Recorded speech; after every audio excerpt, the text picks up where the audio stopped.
Bonjour, on va parler aujourd'hui des différentes divisions que nous avons vues en classe. Donc ici, nous avons la division euclidienne. Donc la division euclidienne est définie par l'égalité dividende égale diviseur fois quotient plus reste. Et le reste est toujours strictement inférieur au diviseur.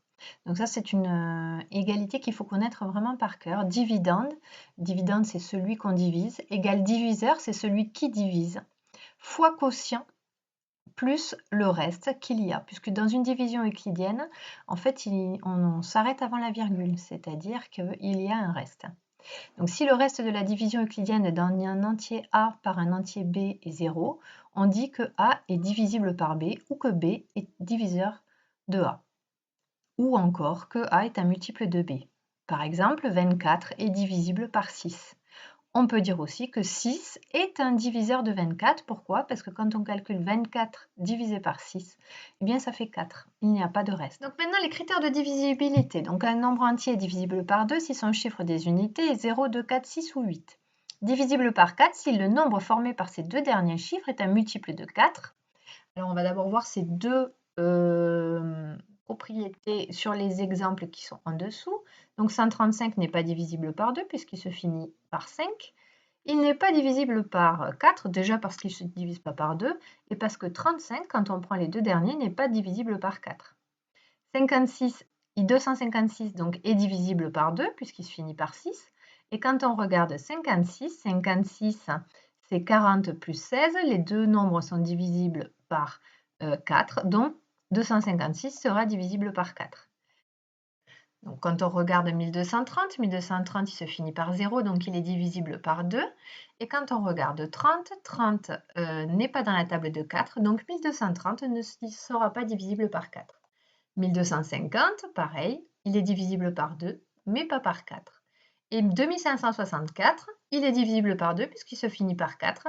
Et 64 est dans la table de 4 puisque 64, c'est 40 plus 24. Et 40, c'est 4 fois 10. 24, c'est 6 fois 4.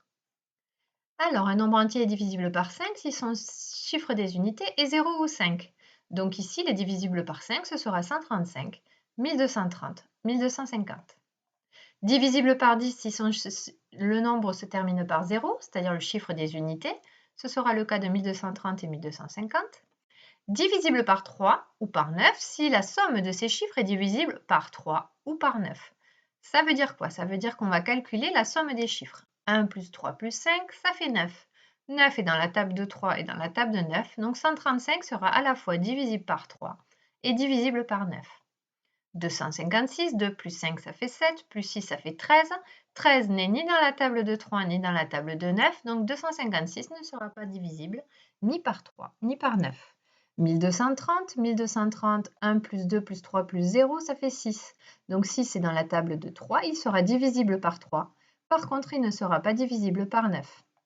1250, 1 plus 2 plus 5 plus 0, ça fait 8. 1250 ne sera ni divisible par 3 ni divisible par 9. 2564, 2 plus 5 ça fait 7, plus 6, 13, plus 4, 17. 17 n'est pas dans la table ni de 3 ni de 9, donc 2564 ne sera pas divisible ni par 3 ni par 9. Voilà, c'est des règles à connaître que vous allez vous servir assez régulièrement, donc il faut les avoir bien.